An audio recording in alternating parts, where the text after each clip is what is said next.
बहुत समय पहले की बात है।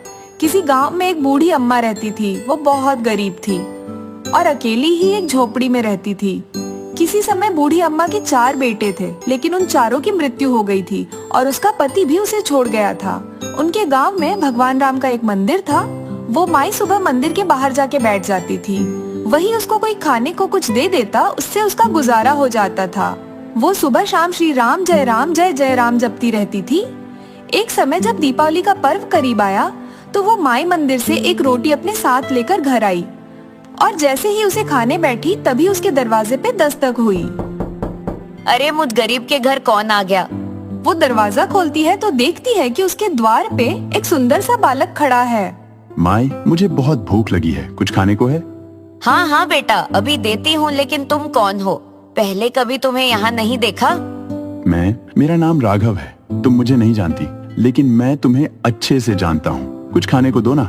ये ले बेटा, ये आधी रोटी तू खा ले और आधी मैं खा लूंगी। ऐसा कह के वो माई आधी रोटी उस बच्चे को देती है।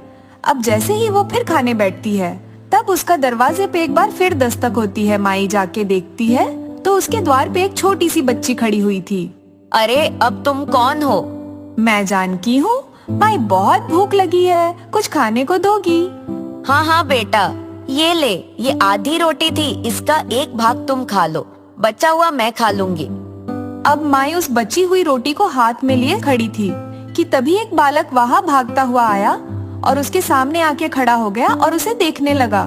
माई ने अपने हाथ की रोटी उसके आगे करी तो वो उस रोटी को लेके जय श्री राम कहता भाग गया। माई सोचने लगी, कोई बात नहीं, जैसी राम जी की मर्जी, आज पानी ही पी के सो जाती हूँ।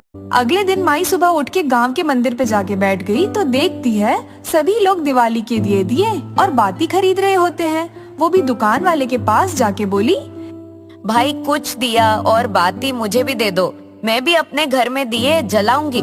अरे माई, तुम्हारे पास खाने को तो है नहीं, ना कोई आगे ना पीछे, मंदिर में बैठी रहती हो, यहीं दिवाली मना लेना।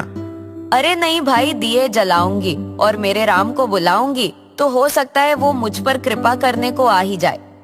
ठीक है माई, ये लो, ये 5 दिए और 5 बाती ले जाओ, तुम भी अपने मन की कर लो। अरे पर ये तो बताओ, दिए क्या पानी से जलाओगी? ऐसा कह के दुकानदार हंस पड़ा और पास की दुकान वाले से बोला, अरे भाई श्यामू, माई को थोड़ा तेल दे दे, ये भी दिवाली मनाएंगी और प्रभु राम इन पे कृपा करने आएंगे। वो दुकान वाला माई को थोड़ा तेल दे देता है। अब दिवाली का दिन आता है तो माई अपनी झोपड़ी में 5 दिए जलाती है और श्री राम जय जय राम जपती हुई सो जाती है। माई के सपने में वो तीनों बालक आते हैं जो उससे रोटी मांगने आए थे और अचानक वो तीनों प्रभु श्री राम, माता सीता और लक्ष्मण जी में बदल जाते हैं और कहते हैं, माई, तूने अपनी एक रोटी भी हमें खिलाई है, हम तुझसे प्रसन्न हैं। जा, तेरे सब दुख का अंत हो और तुझे आनंद प्राप्त हो। ऐसे कह के वो अंतर ध्यान हो जाते हैं। अगले दिन सुबह जब माई की आंख खुलती है तो वो देखती है कि उसकी झोपड़ी आलीशान महल में बदल गई है और उसके घर के आंगन में उसके 4 बेटे, 4 बहुएं और पोते पोती खेल रहे हैं। बूढ़ी माई भगवान राम की जय जयकार करने लगी। गांव में सभी लोगों को माई की सच्ची भक्ति पे यकीन हो गया।